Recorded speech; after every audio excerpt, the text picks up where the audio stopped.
여러분 안녕하십니까? 헬로티비 뉴스입니다. 연말을 맞아 올 한 해 우리 지역 이슈를 되돌아보는 연말 기획 시간입니다. 첫 순서로 정읍시로 가볼 텐데요. 정읍에서는 더불어민주당 윤준병 의원이 재선에 성공했고 당선 무효위기에 놓였던 이학수 시장은 시장직을 유지하게 됐는데요. 전북방송이 선정한 올 한 해 정읍 지역 이슈를 정명기 기자가 정리해드립니다.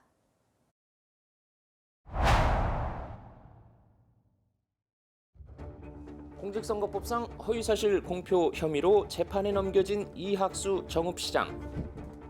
1심에 이어 2심 재판부는 허위사실로 인정하면서 선거에 영향을 미쳤다고 판단하고 벌금 1,000만 원을 선고했습니다. 하지만 대법원의 판단은 달랐습니다. 허위사실 공표가 아닌 의견 표명에 해당하고 일방적인 공표 의도도 없었다고 본 겁니다. 우리 정읍시에 단절 없는 시정을 이끌어갈 수 있도록 해주신 우리 재판부에 대해서도 진심으로 감사드립니다.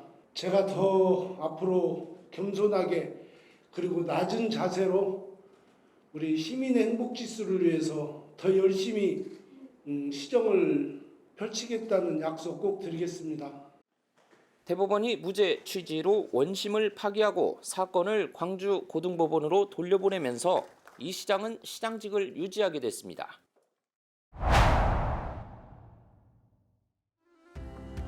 (22대) 총선에서 정읍시 고창군 선거구는 더불어민주당 윤준병 의원이 재선에 성공했습니다. 2020년 21대 총선 당시 3선의 유성엽 의원을 누른 데 이어 이번에도 당내 경선에서 승리하면서 국회 입성에 성공한 겁니다. 이 선택은 더 앞으로 일을 많이 하라는 엄중한 명령이라고 생각합니다. 그래서 약속드린 것처럼 윤석열 정권의 실정들 제대로 바로잡고 또 우리 지역사회가 발전할 수 있도록 우리 지역사회의 더 나은 미래를 열어갈 수 있도록 최선을 다해야 되겠다 이런 생각을 하고 있습니다. 민주당 정읍고창 지역위원회가 자당 소속 정읍시 의원들의 해당 행위와 비위 의혹 조사에 나서기도 했습니다. 시의회 후반기 의장단 선출 등 원구성 과정에 지역위 의원총회에서 결정난 당론과 다른 이탈표까지 나왔기 때문입니다. 의원들의 비위 의혹도 뒤늦게 들춰내면서 일각에선 정치 보복성 조사라는 목소리가 나오기도 했습니다. 22대 총선을 앞두고 민주당 경선 과정에서 현 지역위원장인 윤준병 국회의원을 지지하지 않은 시의원들에 대한 보복성 조치라는 주장이었습니다. 보복이라고 생각하시는 분이라면 본인들이 자기 다리가 저려서 스스로 뭐 이렇게 하는 꼴이다 이거는. 그 책임과 관련된 내용도 우리가 간접적으로 인식은 하고 있지만 공개도 안 하고 앞으로 잘할 수 있도록 기회를 주는 그런 결과이기 때문에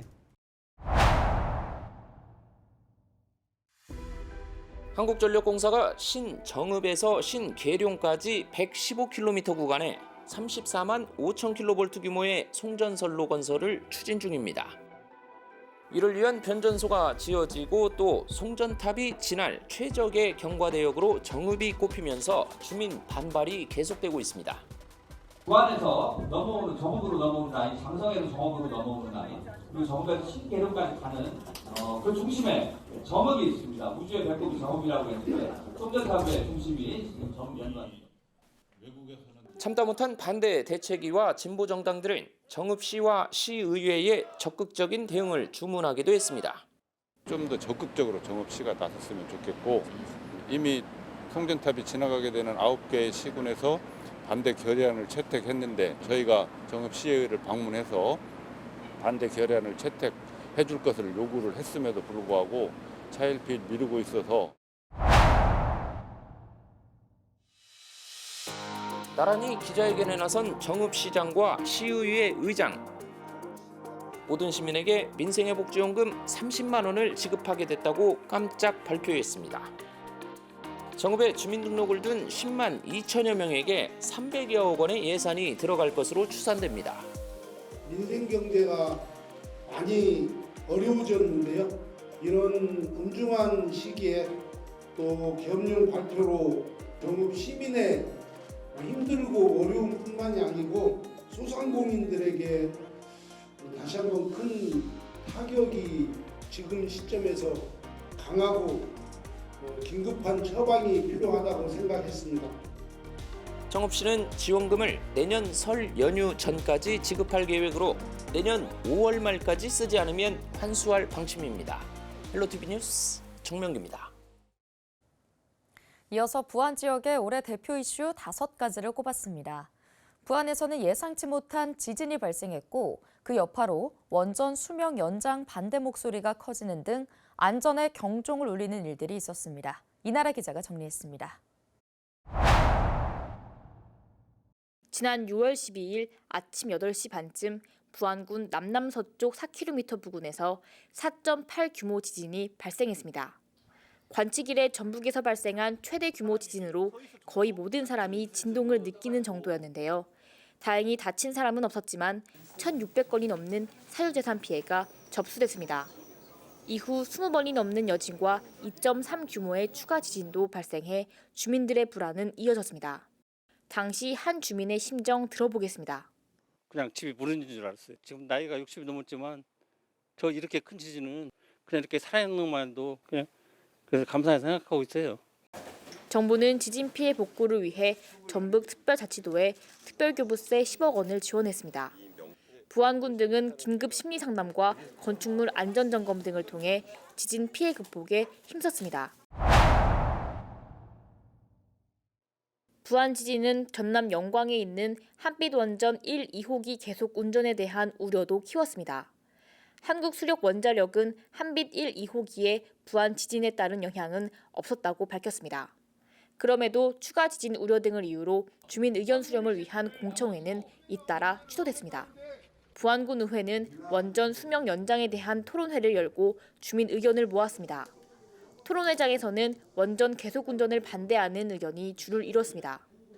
20여 년 전 위도 핵 폐기장 건립 반대 투쟁의 아픔이 주민들에게는 여전히 남아있기 때문입니다. 하지만 올해 한수원의 주민 의견 수렴 절차가 끝났습니다. 이에 따라 한빛원전 1, 2호기는 설계 수명이 끝나도 계속 운전될 것으로 보입니다. 부안 국민들은 핵 폐기장, 핵 발전소 얘기만 나와도 끔찍하다고 그래요. 그냥 간단하게 핵은 죽음이다 생각을 하고 살거든요. 그런데 왜 또 저런 걸 진행하냐고요. 올해 3월 서해안 해상풍력 발전단지에서 만든 전력을 모아 육지로 연결하는 양육점이 부안군으로 결정됐습니다. 해상풍력발전단지에서는 전북 인구보다 많은 224만 가구에 공급 가능한 2,460메가와트가량의 친환경 전력이 생산됩니다. 이에 따라 부안군은 신재생 에너지를 쓰는 기업들이 들어올 아리백 산단 조성에 한 발짝 다가갔다고 기대했습니다. 하지만 한국전력공사가 해상풍력단지에서 생산된 전력을 수도권으로 보내기 위한 송전선로를 건설하겠다고 밝혔습니다. 주민들은 송전선로 설치를 재검토하라며 반발했습니다. 고압 송전탑이 부안군의 관광산업과 주민들의 건강에 악영향을 끼친다는 겁니다. 부안군의회는 서남권 해상풍력 사업 부안군 고압 송전선로 설치 전면 재검토 촉구 건의안을 만장일치로 채택해 대통령 등에게 보냈습니다. 전력이 수도권의 산업단지로 먼저 송출될 가능성이 매우 크다는 점이다.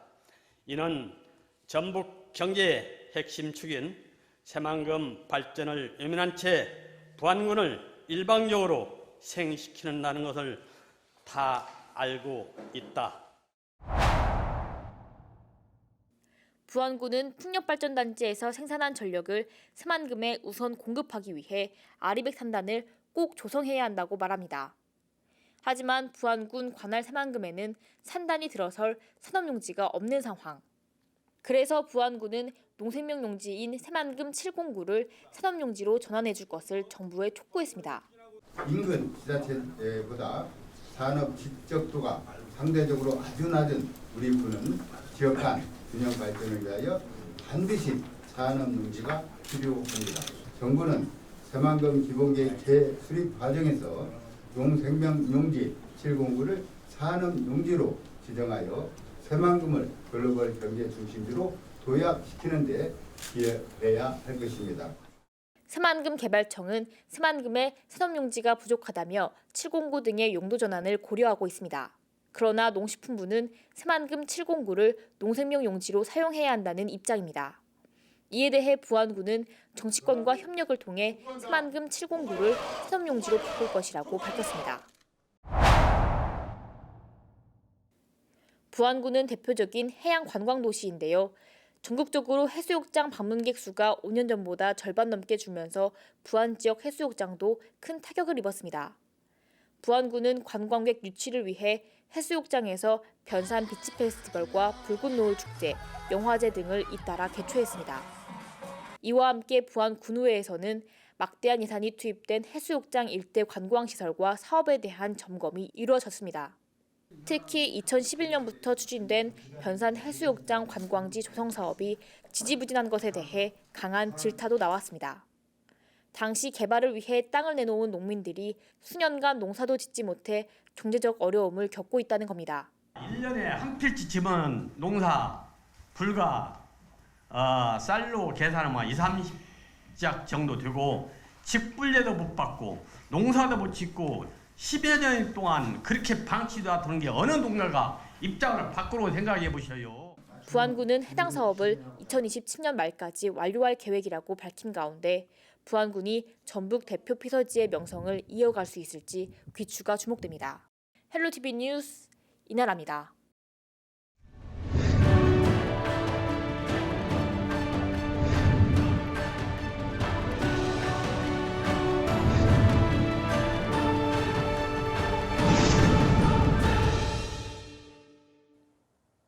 전북특별자치도는 새만금 고용특구위원회를 열고 새만금 국가산업단지를 고용특구로 지정했습니다. 고용특구 안에서는 전문인력 양성을 위한 기관 설립뿐 아니라 직업훈련과 일자리 소개도 가능해집니다. 새만금은 투자진행지구와 2차전지 특화단지 지정 등으로 민간기업 유치가 이뤄지고 있으나 노동력 확보가 쉽지 않은 상황이라는 것이 도의 설명입니다. 향후 5년간 새만금에 필요한 인력은 10,000명 이상으로 추산되고 있습니다. 남원시는 올 한 해 75개 공모사업에 선정돼 국비와 도비 2천억 원을 확보했습니다.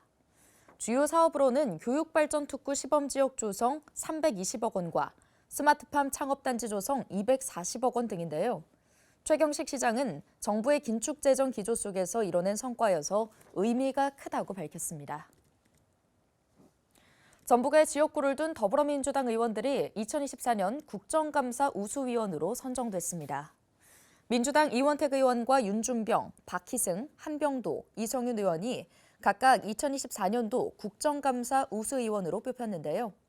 지난 2020년부터 5년 연속 선정된 이원택 의원은 국회 농림축산식품해양수산위원회 민주당 간사로 활동하며 농산물 수입 실태와 농산물 가격 폭등락 등을 지적했습니다.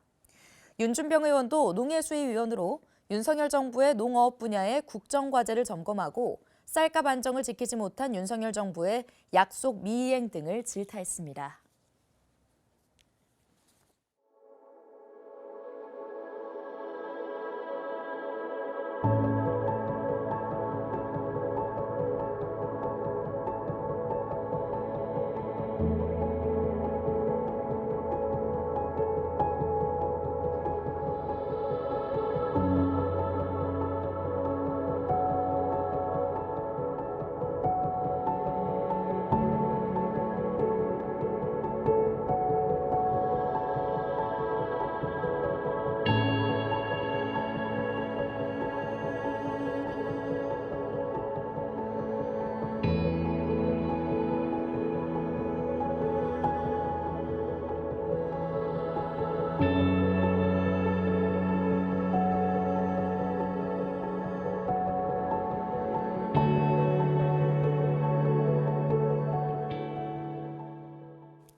오늘 준비한 소식은 여기까지입니다. 함께해 주신 여러분 고맙습니다.